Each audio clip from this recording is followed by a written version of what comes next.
Many Magic the Gathering players ask the question, which booster box should I buy? There are many different booster boxes lining the shelves of your local game store. Each of these booster boxes correspond with a different Magic the Gathering expansion set. Some are standard sets, some essentially are core sets, some are premium sets, and some are sets pulled from universes beyond. If you're a player who's interested in buying a booster box from your local game store, it might be difficult to decide which set is right for you. Are you looking to buy a booster box for cards for Standard or buy a booster box to get cool cards for Commander? Maybe you just want to buy a booster box to get great value. So, which Magic the Gathering booster box should you buy? None of them. Don't buy booster boxes for value.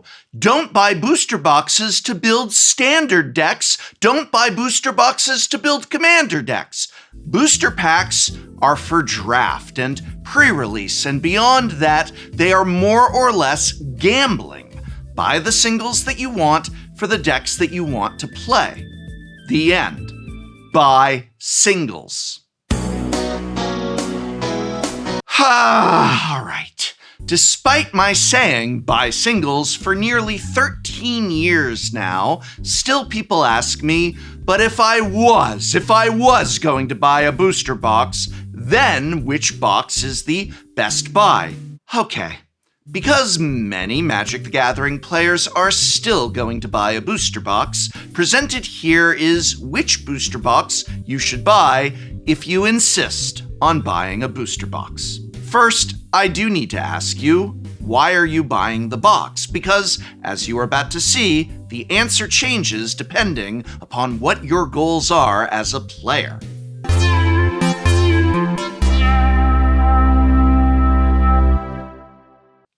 But first, oh, sorry. Let's roll back and, ew. Oh, I need to wipe this off. No, not yet. I have so much to tell you about today's sponsor. Is the lens talking to me now? I sure am. I'm Microbe Prof, and I'm here to tell you about Microbe Center. Don't you mean Micro Center? No, I mean Microbe Center. It's completely different. I can't believe I'm talking to bacteria. Okay, a paycheck's a paycheck. Gosh, Microbe Prof, what's the difference? Microbe Center may be small, but it has magnificently large deals, like an entire power spec gaming PC for only $799.99. I don't know, Microbe Prof. It sounds like you're talking about the same place, because Micro Center has that exact same deal. Does Microbe Center also have this Bamboo Lab 3D printer combo for only $399.99? No, idiot. We're bacteria. What do we need a 3D printer for? I don't know. Why do you need a gaming PC? Oh, that's because Gamer Gear is the best host for bacteria like me. Well, Micro Center also has cleaning supplies so that you can safely maintain your hardware and electronics, like this Nano Magic Screen Cleaner Kit for just $5.99. And if you need something right away, Micro Center offers 18-minute in-store pickup in any one of their 30, soon to be 31 when Austin opens up soon, stores across the country for anything you reserve online. I just picked up this cleaning cloth, and now we're gonna say goodbye to Microbe Prof. No, you can't divide me from my family. Think of my millions of children. There we go. That's enough of that, and you can never stop me from sharing the good deals and great value at Microbe Center.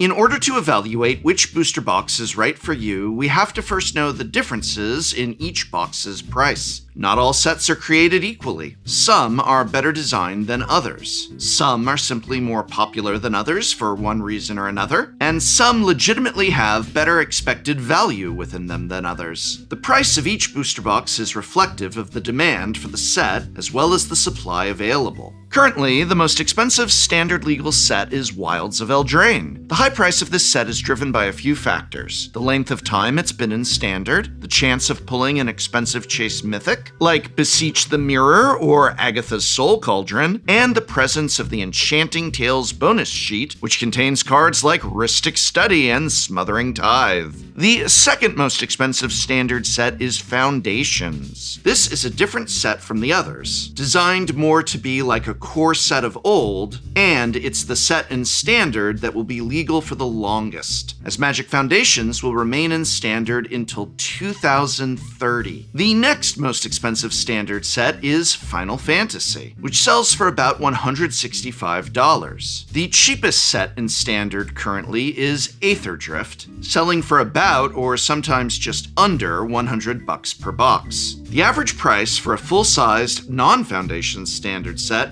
is about $130. Keep that in mind when looking at the price of the box you're considering. Two of the sets currently in standard are what are known as small sets. These are Spider-Man and Teenage Mutant Ninja Turtles. While these boxes come with the same number of packs as the other sets in standard, each of them has approximately 80 fewer distinct cards in their card pool. If you're buying a box to crack for packs for the sake of cracking packs, there are some sets that offer more financial value than others. I'll talk about which box to buy for the best expected overall value in just a moment, but please be aware that what you're doing when you buy a box for this purpose is gambling. Each booster pack is a spin of the slot machine. An opened booster box is not a financial investment in any sense, regardless of the value inside.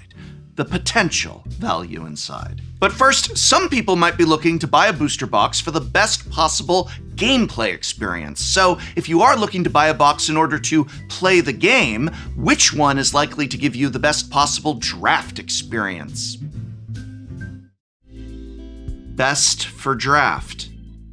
There are a lot of factors that determine a good limited set. Balance matters a lot. You don't want a card or archetype that's too dominant, and you don't want a color pair you've tried to support to be too weak. Ideally, every supported archetype is a viable option at the table. Color fixing is important as well. You want enough fixing that you can reliably cast your spells every game, but not so much fixing that the optimal strategy is to draft 5-color soup. The most tangible quality of a limited format is how fun the archetypes that you can draft are. Do they feel fresh, or is a color pair just doing the same thing that that pair always does, such as Izzet Spells or Boros Aggro? There are many good draft formats among the standard legal sets. My top recommendation for the best draft experience, though, is Avatar: The Last Airbender. Avatar was an exceptionally balanced format. All of the 2-color archetypes in Avatar are viable if you pick up the key cards for them. Finding the open lane is more important than trying to force your way into one of the better color pairs. What's more, there's even support to draft monocolor decks, an option that few limited environments even attempt to offer. All 5 colors have a powerful payoff for being monocolor at uncommon. There are 3 archetypes that aren't tied to a specific color pair: Lessons, Allies, and Shrines. Yes, these archetypes have more support in a few colors than the others, but all 3 archetypes have both enablers and payoffs in all 5 colors. All told, there are 18 different archetypes you can draft in Avatar: the 10 2-color pairs, the 5 monocolor decks, and the 3 color-agnostic archetypes. This makes games of Avatar Limited exceptionally diverse. Not only can you draft all sorts of different things, your opponents can too. The set is also incredibly new player friendly. Micro-synergies between a few individual cards matter more than your whole deck being built with a singular goal in mind. The pool of good cards is deep enough that you're unlikely to be scrounging for playable cards in the back half of each pack. Color fixing is also plentiful enough that it's easy to splash bombs you open or get past. And while there are many great bombs in the set, pretty much all of them have a weakness or vulnerability of some kind. Few, if any, cards simply win the game immediately when they're cast. All of these factors combine to make Avatar Draft fresh, exciting, and accessible draft after draft. If you'd like to see our guide to Avatar sealed deck construction, I'll link it in this video's description. Though that video covers sealed, not draft, much of the information is still applicable to draft, and I recommend giving it a watch if you're picking up a box of Avatar to enjoy drafting with friends. That all being said, you're not buying a box to draft it over and over again. You're buying it most likely for a great one-time draft experience. Avatar certainly offers that great experience, but an Avatar Play Booster box is also one of the more expensive boxes currently in Standard. If you are looking for a cheaper buy-in to a fun draft night, then a $113 box of Tarkir Dragonstorm is likely the purchase for you. Tarkir Dragonstorm has a lot less long-term replayability than Avatar, but the first several drafts of the set are some of the most fun that you can have in Limited. The 5 clans are all viable draft archetypes in Tarkir Dragonstorm. Though each clan comprises 3 colors, each of the enemy 2-color pairs have 2 uncommons that help bridge the gap between the 3-color wedges that they touch. In other words, both Temur Harmonize and Sultai Renew appreciate the card draw engine of Kishla Skimmer. Both Mardu Mobilize and Abzan Endure generate tokens that can be sacrificed to Hardened Tactician. The most fun aspect of Tarkir Dragonstorm Limited, though, is the viability of the 5-color dragons archetype. 5-color dragons isn't just a thing you're able to draft in Tarkir Dragonstorm. If the deck is open, it's literally the most powerful thing you can do in the format. The key card to this archetype is Dragonstorm Globe, a powerful manolith that provides ramp, fixing, and a surprisingly significant power and toughness boost to all your dragons over the course of the game. Best for singles.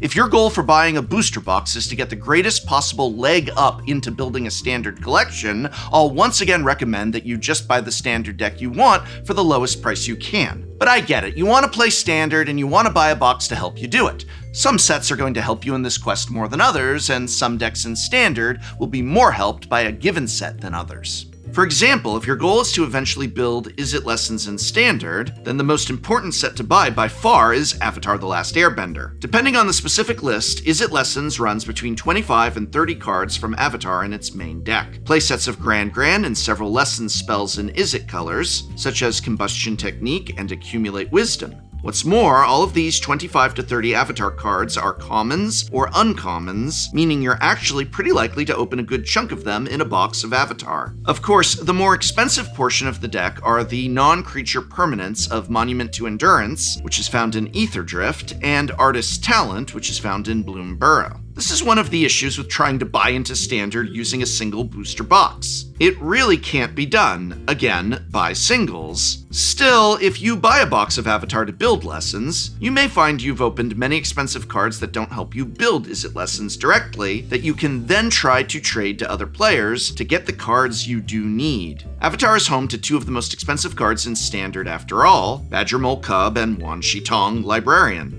If you're not looking to build a specific Standard deck and instead simply wish to add Standard relevant cards to your collection for trade fodder or perhaps future use, then by far the best booster box to buy is Edge of Eternities. Edge of Eternities has a whopping 16 Standard relevant cards in it that are worth at least $2 each. That's literally 20% of the rares in the set. Even better, most of those expensive cards are well over $2. 8 of the 16 cost $10 or more, and another 4 cost between $5 and $10. Like Avatar, Edge of Eternities has 2 of the most expensive cards in Standard, Quantum Riddler and Ouroboros. It also has another Standard staple worth more than $20, Ice Still Explorer, one of the most expensive non-mythics in Standard. Perhaps most importantly to the set's long-term Standard viability are the half-cycle of Shocklands in the set, which are always the best mana fixers in Standard whenever they're in Standard. These lands will reliably cost between $10 and $15 for their entire tenure in Standard. Some, like Watery Grave and Sacred Foundry, have significant relevance to formats like Modern, and will likely climb even higher in price the further we get from Edge of Eternities. If you don't play Standard and you instead want to buy a box to get singles for your Commander decks, you'll be hard-pressed to find a Standard set that gives you very many relevant EDH cards. The best bet in Standard currently would probably be Final Fantasy, which is full of Commander-relevant rares worth $2 and up, including many legendaries like MacLeod and Sephiroth. It also has many different variations of the same $2 uncommon that makes for great trade fodder, by which I mean Sid, Timeless Artificer. I actually played my own Sid Timeless Artificer deck on this episode of Shuffle Up and Play with Bosco and Irene, and if you want to watch that video, it is linked in this video's description. Nonetheless, if you are buying a booster box for Commander playables, you really shouldn't buy one from a standard legal set.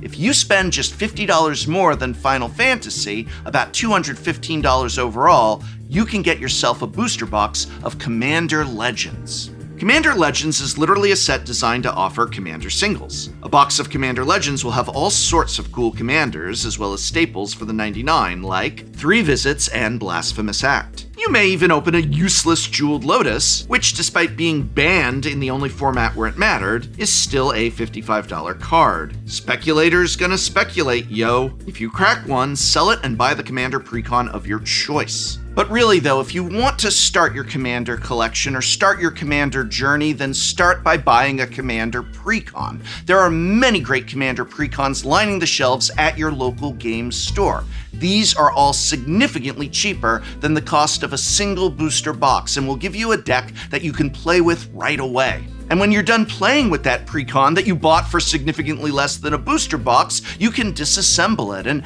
add those individual cards to your collection or look to upgrade the overall deck. There's just so much you can do with the Commander Precon, and they cost about $40 to $50. If your local game store does not have Commander Precons for $40 to $50 or only have a couple, you can always browse my curated collection at www.cardkingdom.com/TCC. My page features many Commander Precons available at Card Kingdom for the $40 to $50 price range, some that even sell for significantly less. I also have all of my favorite products and accessories listed here, including a rare resupply of the Academic Deck Box, a deck box I designed alongside the legendary Game Genic Company to provide for you a deck box built for everyone. All of this can be found at www.cardkingdom.com/TCC.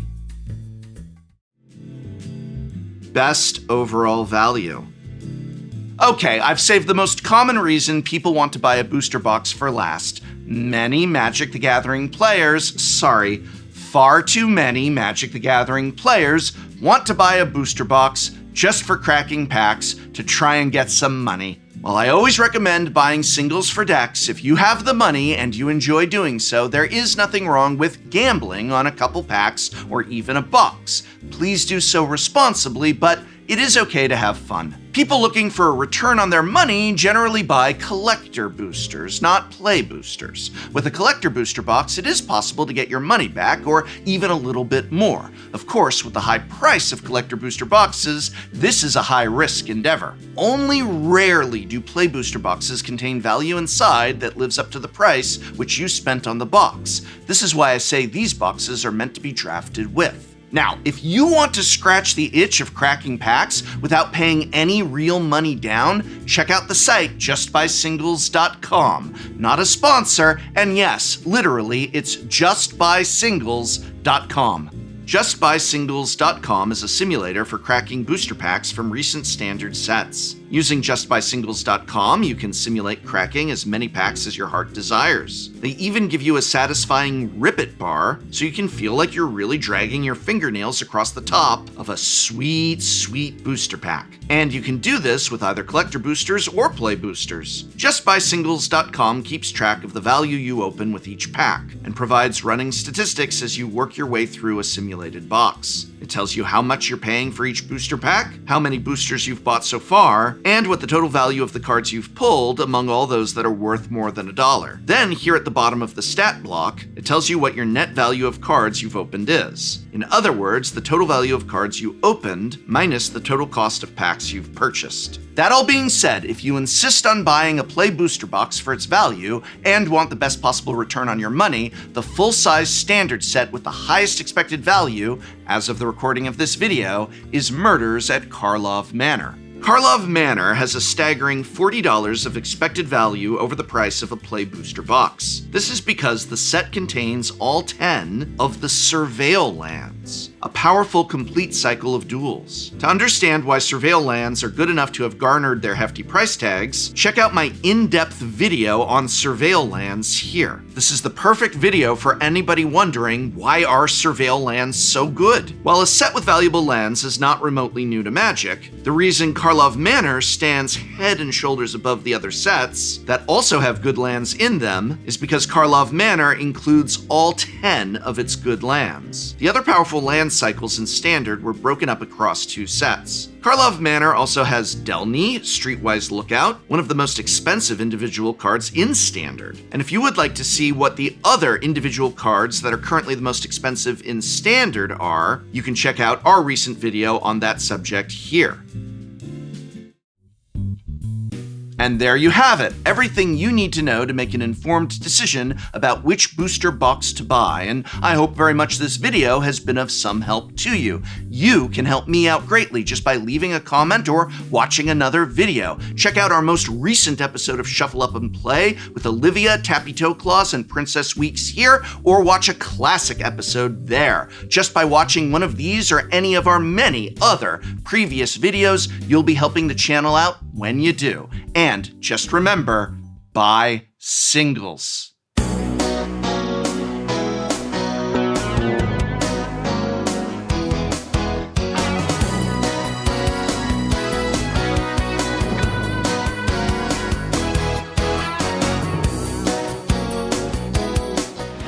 Next time on Shuffle Up and Play. What's alchemy? These 3 Brawl Stars forced me to agree to a paper digital game of Brawl. This might be my favorite card on Magic Arena. Oracle of the Alpha. What the hell is going on here? Amy built me my own deck, and I've never been more afraid in my life. Perforator Crocodile. You get a stab wound, and you get a stab wound, and you get a stab wound. I think it's this one. I'm supposed to do it. I'm the computer. All right. I'm the computer.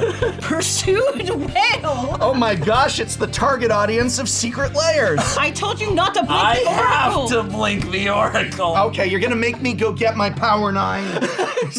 I'll be right back.